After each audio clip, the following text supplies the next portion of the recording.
Mitter's wife was headed home from work when she noticed a speeder in the left lane getting pulled over. Rather than moving to the left shoulder, the speeder decided to stop, blocking the left lane altogether. The truck behind the cop car managed to stop as well as the car behind them, but the next one didn't notice what was going on and slammed into the stopping car at highway speed while attempting to merge to the right. Mike was driving his Jaguar when he watched the driver of a Honda CR-V pull into traffic, nearly T-boning another car in the process. The Mercedes driver managed to dodge the CR-V by swerving into the opposing lanes. Two vehicles also proceeded to change lanes to go around the Honda, while the driver sat in the middle of the road, apparently really stunned. Daniel was driving his Chevy Cruze in Vancouver, British Columbia when a pickup truck started to turn in front of him as he was driving through an intersection. Both drivers slammed on their brakes and Daniel was able to swerve around the truck at the last second, but this was definitely a close call.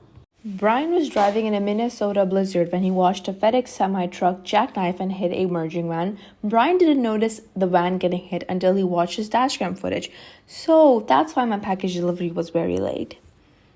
Jonathan was driving his Mazda Miata in a rainstorm when he watched another driver suddenly swerve into the oncoming lane.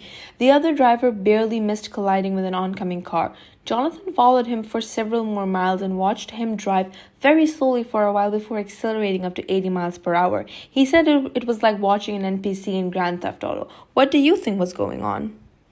Noah was on his way to class in his Subaru Outback when he watched a white Ford rear-end an Acura at full speed, launching it straight in Noah's direction.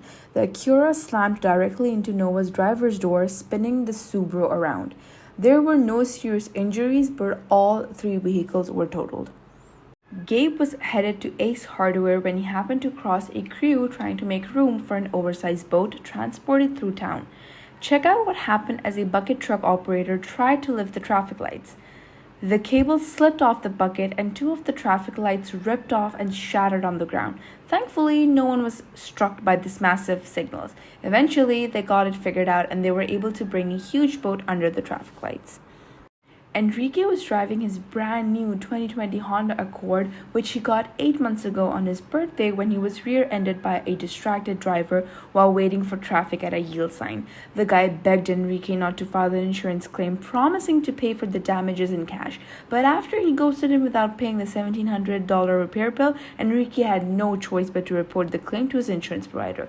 Thanks to his dashcam footage, the insurance company immediately approved the claim, and it only took a week for his car to be prepared.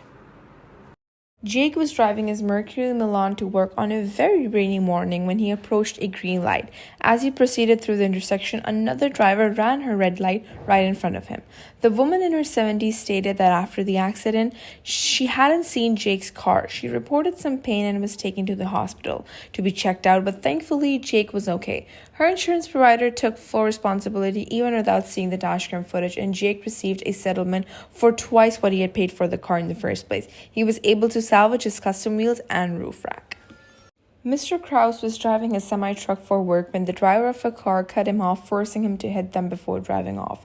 Mr. Krause called the police, but they couldn't make out the license plate number from the dashcam footage. Since his trucking company was already planning to replace the truck later that month, they decided not to pursue it. Susan was slowing down to make a left turn when an impatient driver attempted to pass her. The Subaru barely clipped her Chevy tracks as it went sliding off the road. Thanks to the rock protection, only a minor scratch was visible. Chris was driving to work early one morning when he watched a car lose a wheel right in front of him. The wheel rolled into a parked Honda SUV occupied by a driver who promptly got out to see what had happened. Chris wonders, does this count as a Honda bump? Let us know what you think in the comments.